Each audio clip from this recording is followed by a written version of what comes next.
Hey, what is up, guys, and welcome to another video. So in this video, I think you already know all them packages you see right there, and it's all going to the 2012 Nissan Maxima.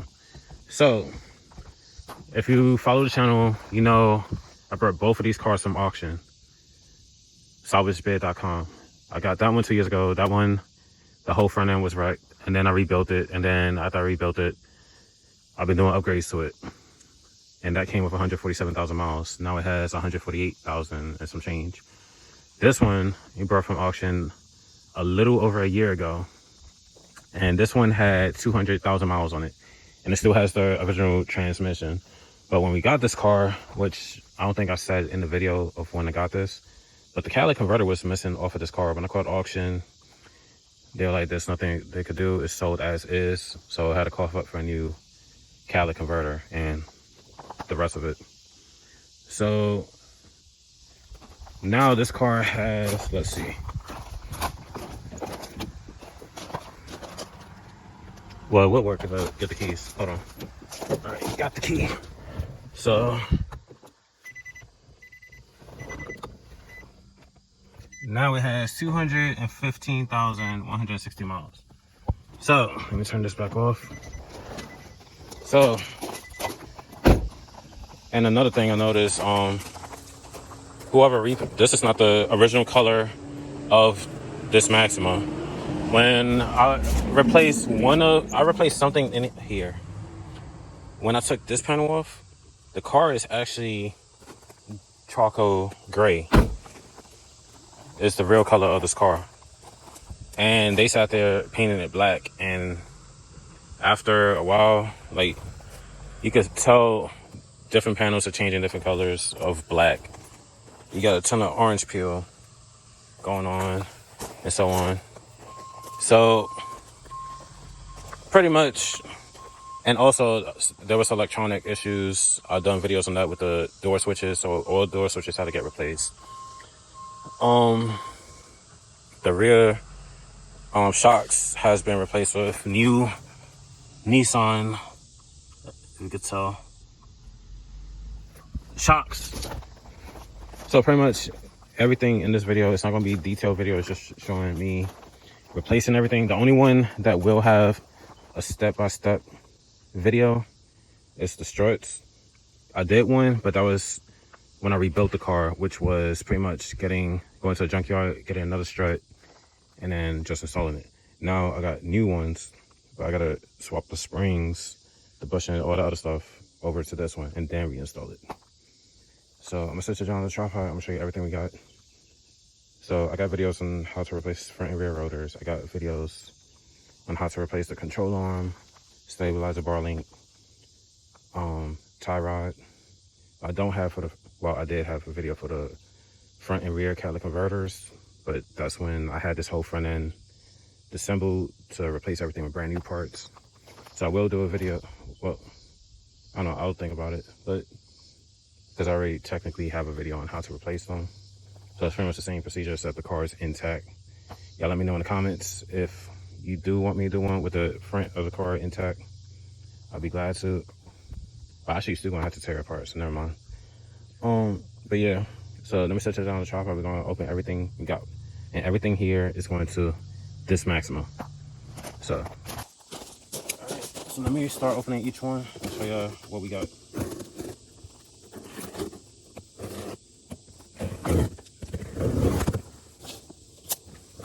Box number one, front and rear catalytic converters. Comes with the new crushed gaskets, new nuts, and everything. So, box number one. Box number two.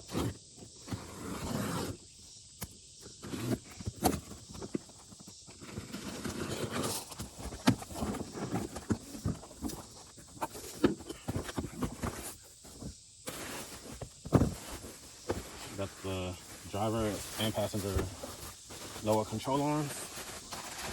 Got driver and passenger outer tie rod, rear stabilizer bar links, and front driver and passenger stabilizer bar links. New brake pads, new rotors, and then the new struts. So first thing we're gonna do is we're gonna do the rotors and the brake pads, and then we'll move on to the front of the vehicle.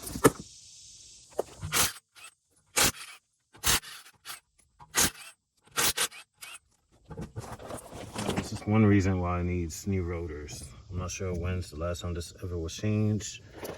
There's still some brake pad left, so it's not completely worn down. But these are also going to be replacing these. Put some new brake pads and new grease in here.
And this has never been cleaned.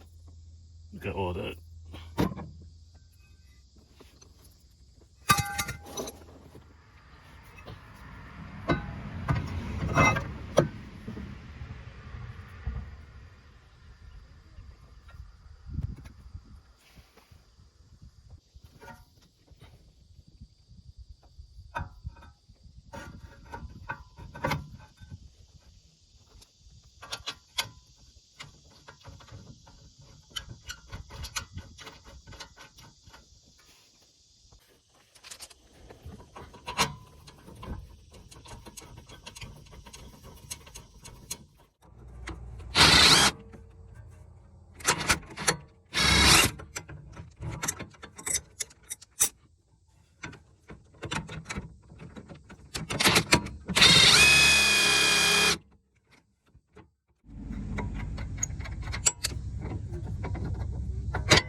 this side done.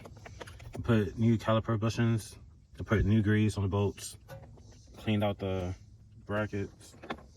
Put new grease, new brake pads, and new rotor, and new rear sway bar link. So driver side completely done. We're gonna throw the wheel back on and go to the other side.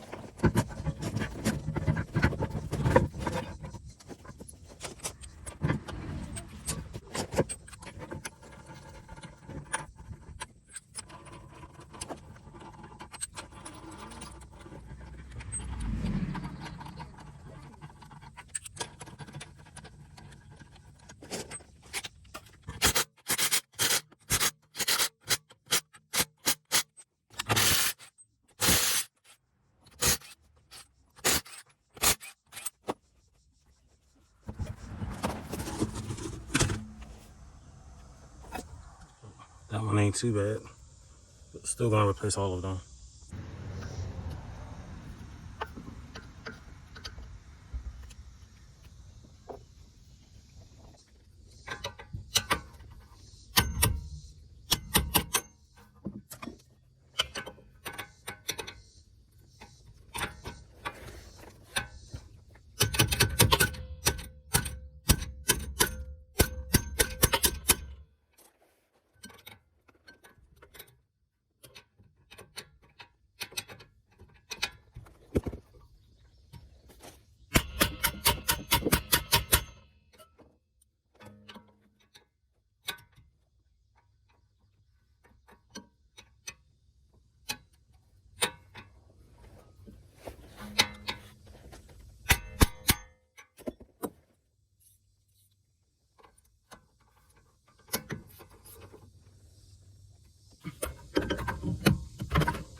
Alright, passenger side done. New rear sway bar link, new caliper bushings, new grease, and the new brake pads are installed, and new rotors. Install the wheel on, and then let's start tearing down the front.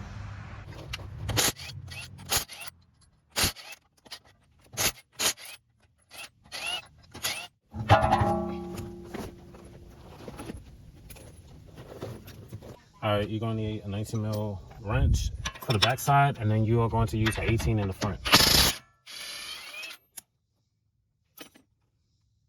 Alright, same thing for the bottom, but in reverse. 19 on the back side, and then 18 in the front. My impact's too big for the bottom, so I'm gonna use a breaker bar with an 18 mil.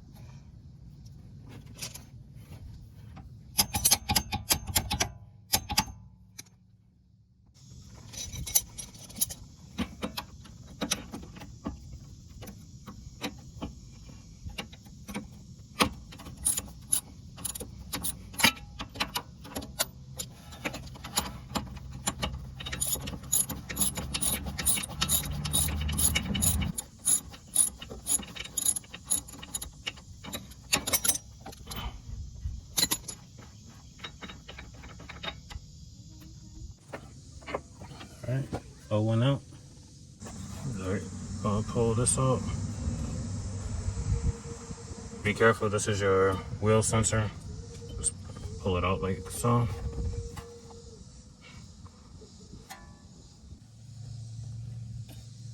Alright, that's disconnected. Next, we're gonna take out this 10 mil that's holding the wheel sensor into the hub.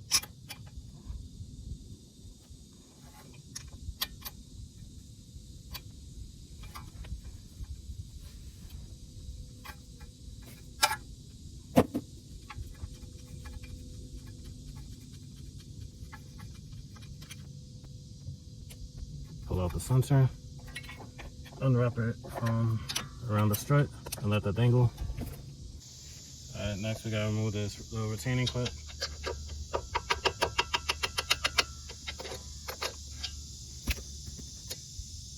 And then push down and pull that away from the strut.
All right, so you're supposed to remove a grommet here.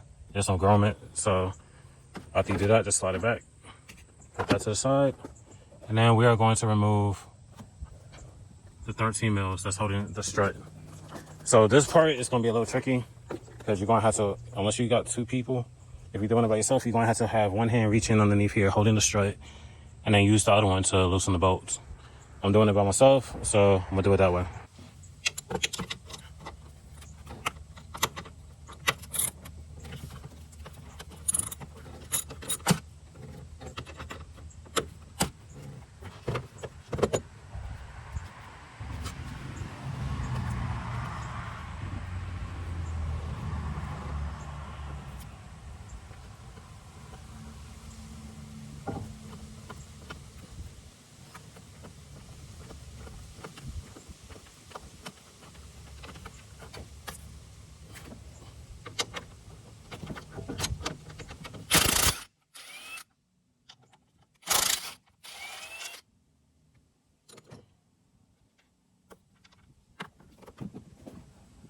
All right.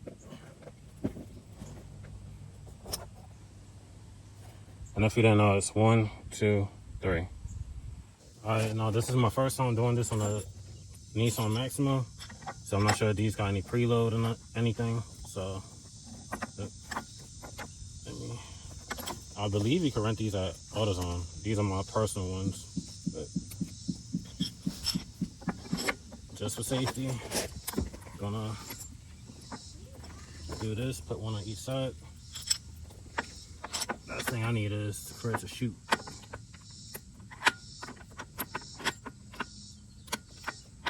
So I got one on each side.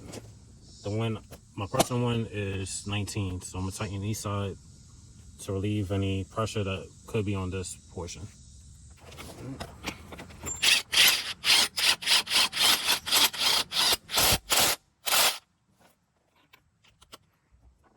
Try to do it even.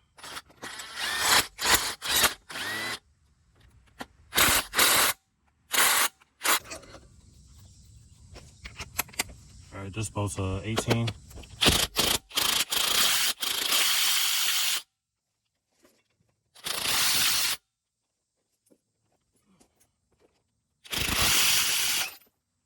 So it was under tension.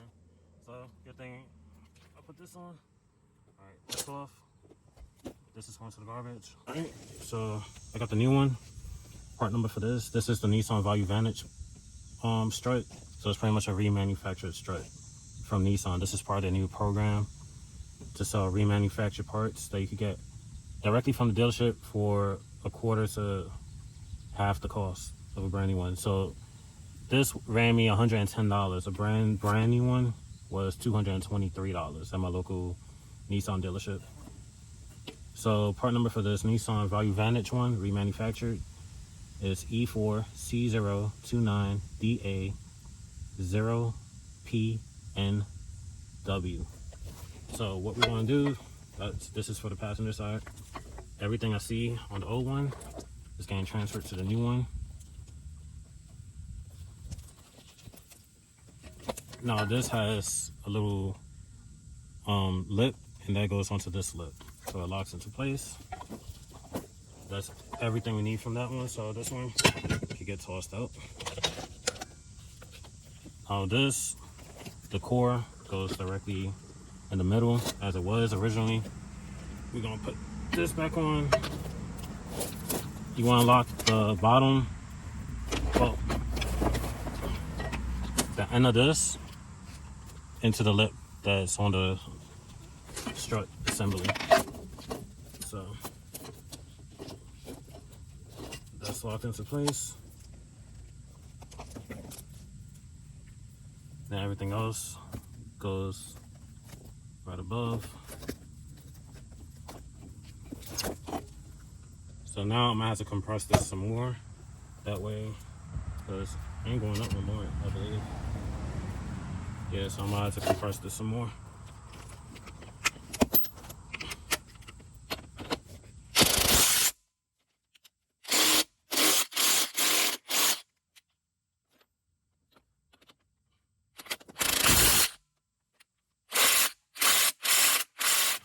All right, So this is either 5 or 4.5 metric hex. I don't know which one is what because I'm missing some, but it's one of those two. So you're gonna do this to tighten it.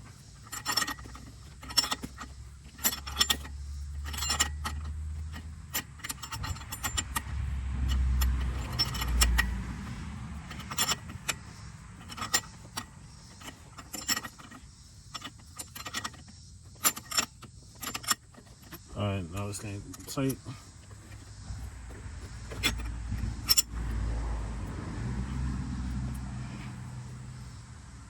I don't know if I can hit it one good time with the impact.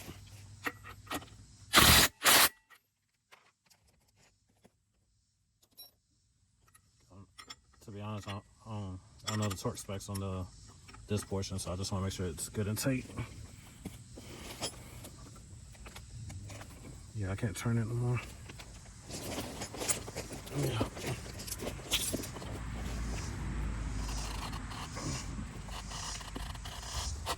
Yeah. That should be tight enough. Oh crap. I think it was I ain't damaged it. Last thing I want to do is damage the threads in there or damage the hex. So I could still turn this so I could take off these. I can't remember what size it was.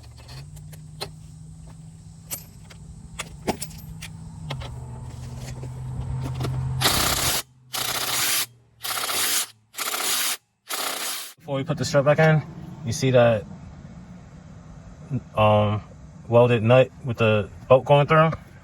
That's what this little notch is for on the top of the strut. So make sure this is facing the direction of that. That way the strut could go all the way up into pretty much the engine bay. All right, same way you took it out, it's the same way you put it right back in. Line everything up.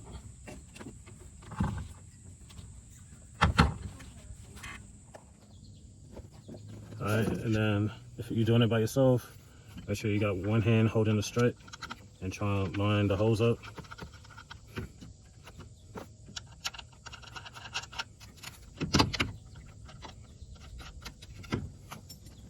All right.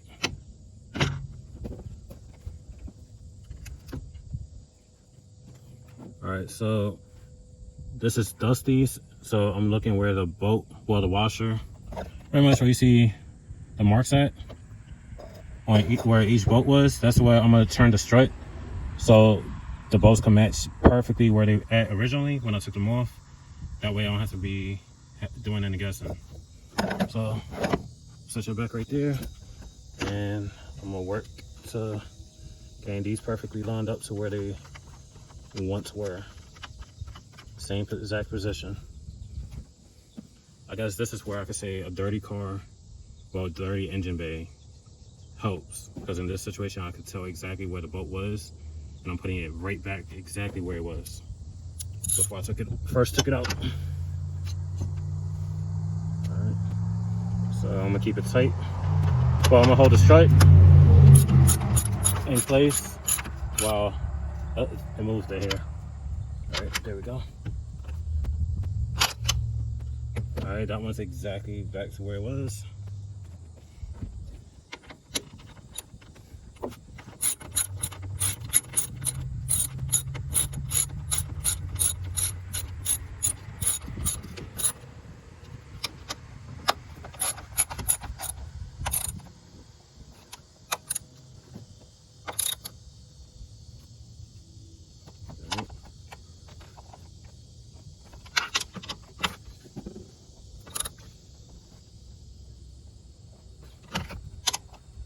Check it one more time. I got my thumb on the base and I got my hands on the handle. So I'm pretty much putting the same amount of pressure. If you've been doing cars for a long time, you could tell.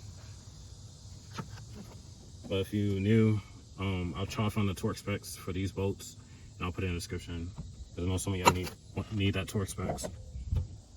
All right, hopefully that light helps. So now I'm gonna line these two back together.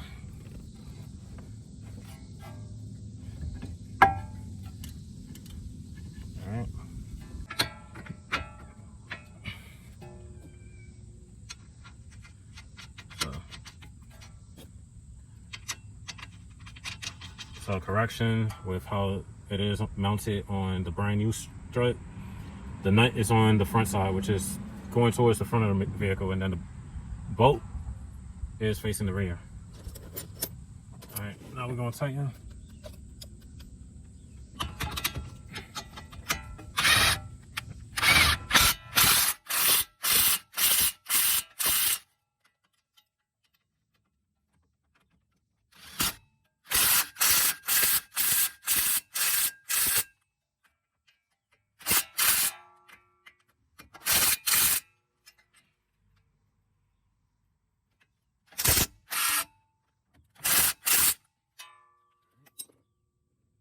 For this, we're gonna work this back around. I was originally slotted into its little grommets. If you don't remember the orientation, I'll show you that in just 1 minute. All right, so I'm gonna tighten the 10 and of course this started. Oh, guess we got another one from AutoZone. The ratcheting part section is messed up.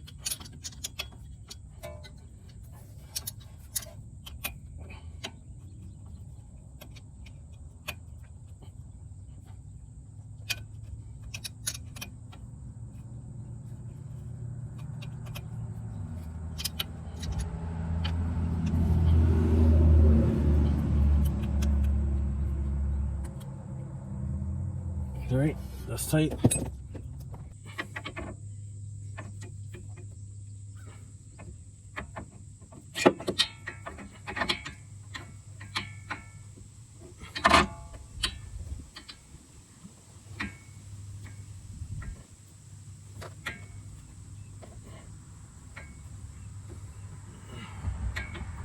So I'll put the bottom nut in.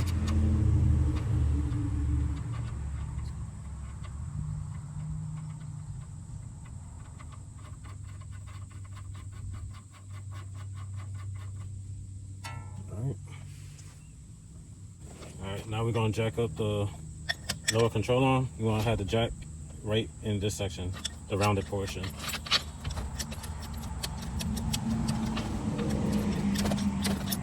And we're going to jack it up until the stabilizer bar link lines up properly.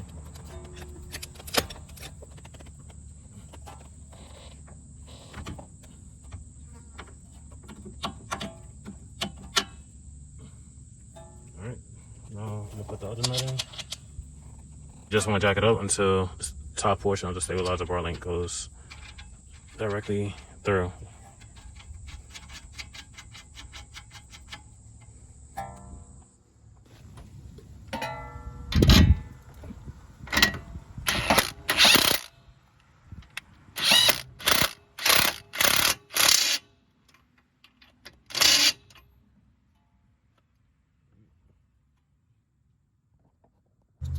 Alright, gonna tighten the bottom now.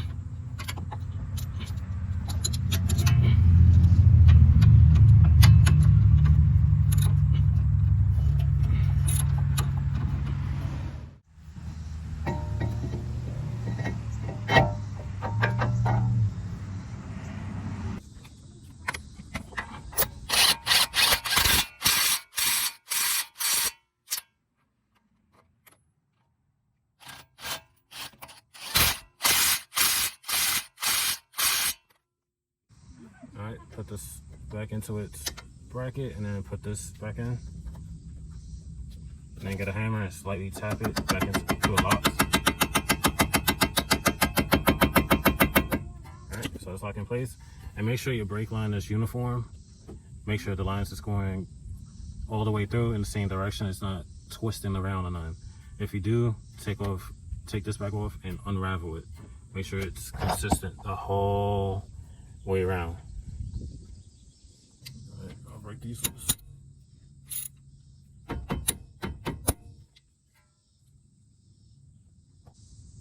Alright, gonna break this loose.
And voila, so new stabilizer bar link, new strut is in, new rotor, new brake pads.